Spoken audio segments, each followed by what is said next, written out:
भवनात राज्यसभेचे सभापती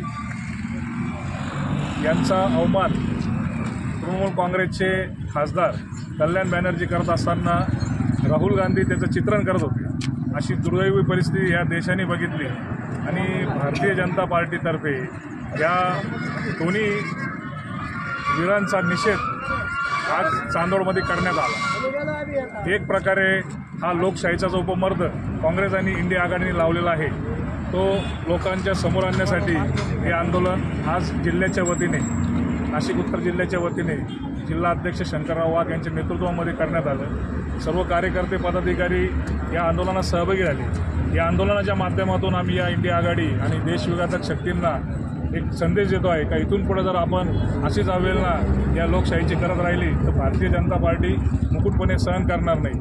आणि नागरिकांनाही आम्ही आव्हान करतो तर अशा देशविरोधी कृत्य करणाऱ्या या शक्तींचा आपणही नायनाट करावा, त्यासाठी आम्ही आंदोलन केलं। काय नाव आपलं? अनंत गुलाबराव शिंदे।